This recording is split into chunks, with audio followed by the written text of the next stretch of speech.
जय हो।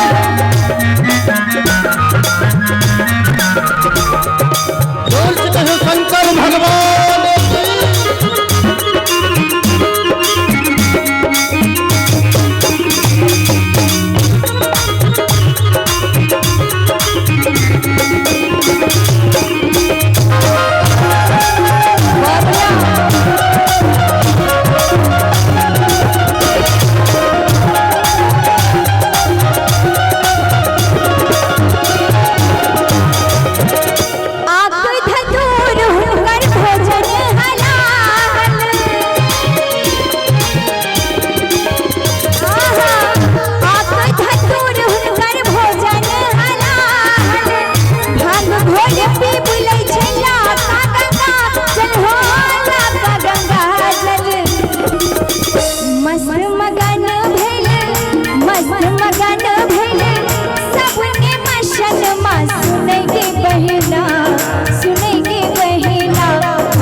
जखन बाबा अपन भंगिया भिखारी के भेष बनाकर गौरी मैया से ब्याह करे के लिए लेलखिन तखन अंतिम भाव में की कहे छथिन सखी सब जेतै गुजार कोना कहूनी परोसी मैना के ही साल बहे कमला कोशी हो बहे कमला कोशी।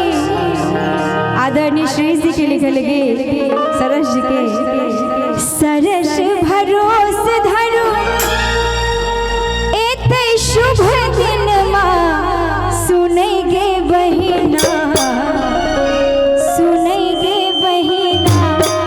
एक बेर भगवान भोलेनाथ संगौरी मैया के नाम पर एक बार ताली बजा दियो सब उठे।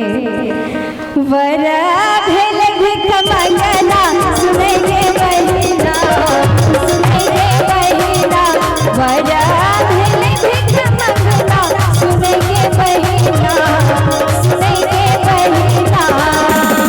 केहन कपाट सजले केहन कपाट सजले गौरी के सजन माँ सुनेगे बहिना सुनेगे बहिना वरा भेल भिख मंगना सुनेगे बहिना सुनेगे बहिना वरा भेल भिख मंगना सुनेगे बहिना सुनेगे बहिना वरा भेल भिख मंगना सुनेगे बहिना सुनेगे बहिना वरा भेल भिख मंगना सुनेगे बहिना सुनेगे बहिना।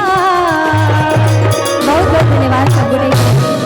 बर भेले भिख मंगना सुनगे बहिना।